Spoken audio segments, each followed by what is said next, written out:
महल में खड़े हो। ये बात उसी के समझ में आई जिसको सीधे श्री जी के पास जाना है, जो हम कह रहे हैं।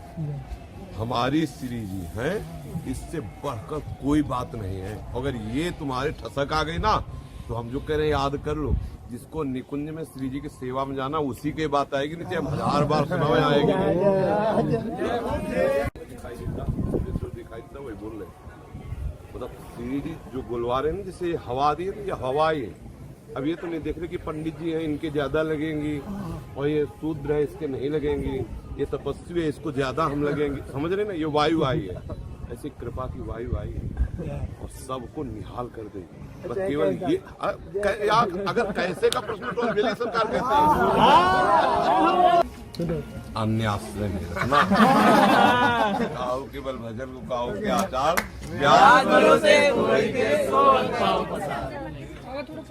ये तो ऐसा रखा हुआ हमारे भी सोते में पूछो। तो आप ये कोई सस्ता मंत्र नहीं है, आप इसे खेल मत समझो। व्यास भरोसे को आप देख लेना।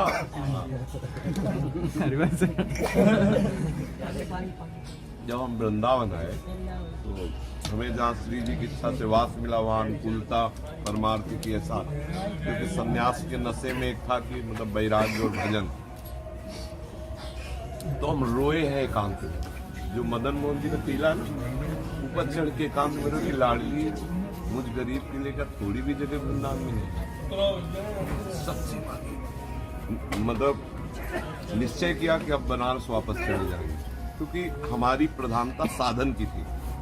साधन नहीं हो रहा, ऐसे मुझे वृंदावन में नहीं रहना, क्योंकि संन्यास में था ना, मतलब प्रधानता साधन प्रधान। बस एकदम विवश होके एकदम उतरे, ऐसा लगा कि चलो बनारस हो गया।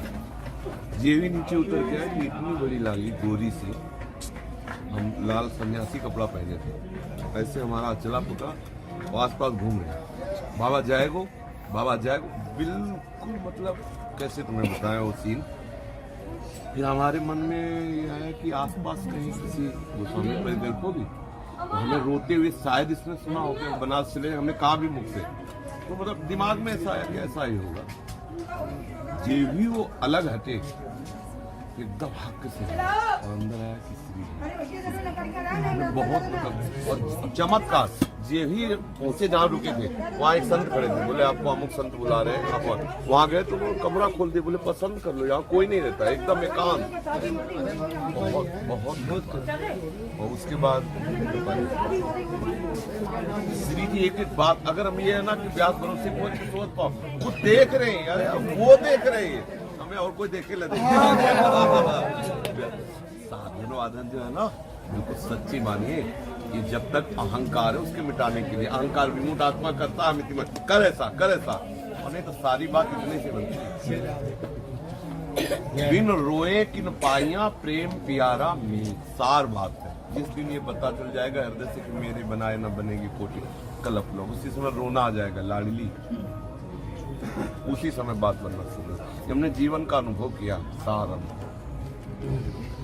मतलब कुछ बातें ऐसी होती है जिनमें हम काटते हैं, वो किसी भी तरह काटी नहीं जा सकती।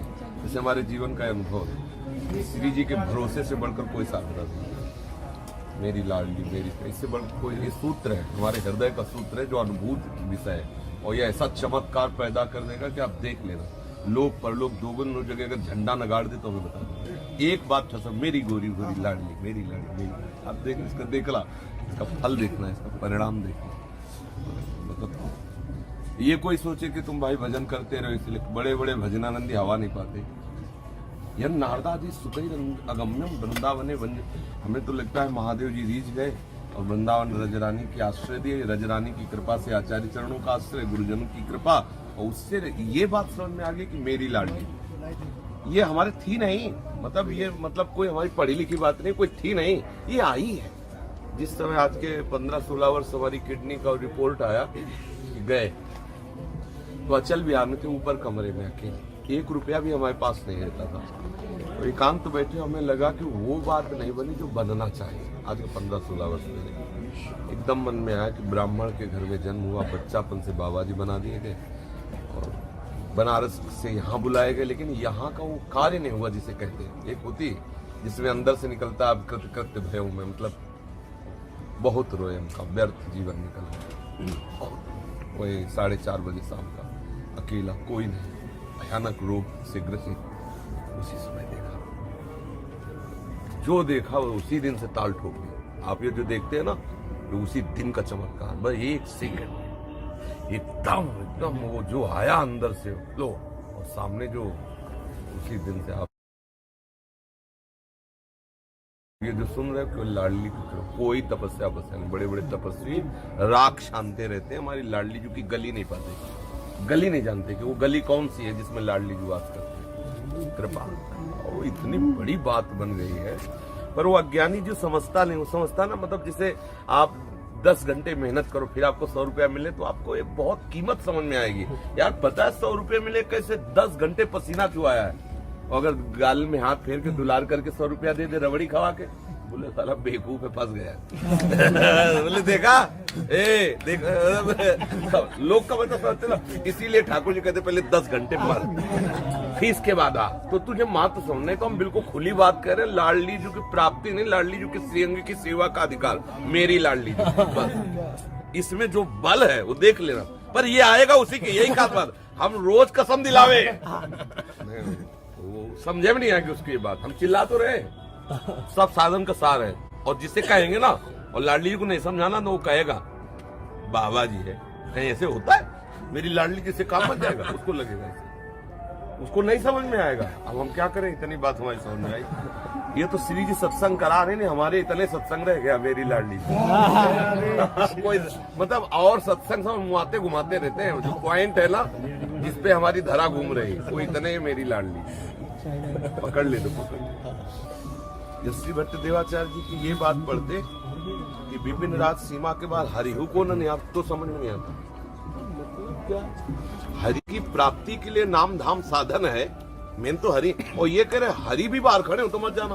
वो कह रहे श्री कृष्ण प्रेम में उन्मत्त होना नहीं, मुझे वृंदावन में वैश्यागमन अगाम्यागमन का मतलब वैसे नहीं समझ में आता। मतलब ये लगता था कि एक भावुकता में, मतलब संन्यास जो बुद्धि होती है तार्किक होती है, उसकी कसौटी में कसना चाहिए। जब श्री जी का कृपा प्रसाद समझ में आया, जब श्री जी का दुलार देखा लाडली जी का, कांप गए। फिर लगा तो 11 बजे रात्रि थे, मधुकरी मांग को आ रहे थे। वो बड़ी करुणा रहती थी, दैन्य, कभी भोजन भी नहीं मिला, एक 5 रुपए नहीं, कोई बोलने वाला। तो 11 बजे के लगभग उसे खा के हाथ मुंह धो के यमुना जी से कोकिल साई के आचमन करते थे, वो टोटी में यमुना जी के आते थे। एक मदन के पास तमाल वृक्ष था, एक चौकी सी थी, जो आज के 15 वर्ष पहले परिक्रमा लगाते हो, जहाँ रोड है ना किना, एकदम ऐसी चौकी, तुम तो जानते हो क्योंकि तुम पैदा हुए हो वहां, तो जानते हो वो चौकी जैसी थी ना, और वो तमाल का वृक्ष से स्पष्ट देखा। गलबैया दिए से पिया, चीख पड़े, चिल्ला के घंटों वहीं रोते हैं, घंटों। फिर उसके बाद विचार हुआ कि ये कौन सी साधना का फल, ये केवल वृंदावन की कृपा, वृंदावन का ऐसे ऐसे मतलब दिव्यता के अनुभव तब लगा है। भगवत प्राप्ति और मोक्ष सब, मतलब जैसे ना पग पेल ही लात मारे, मतलब समझो मोक्ष को लात मारे। ये बात किसी को पचेगी नहीं बनारस में, सब तुम्हें पागल कहेंगे। वहां मतलब वेदांत आपको बोले पग पेल री, बेहू कानन कुणित श्रवण सुंदर सुनत, मुक्ति सम सकल सुख पाए, पग लात मारे मोक्ष को ऐसा सुख है। तो सच्ची मानिए वृंदावन कितना कृपाल। आप कह दो कि वो तो आप ही को दिखाई दिया, तो तप है तभी तो दिखाई दे, पक्की मानो इसका कोई तप से संबंध नहीं। एक बात जरूर कि श्री जी की सेवा में कोई है नहीं।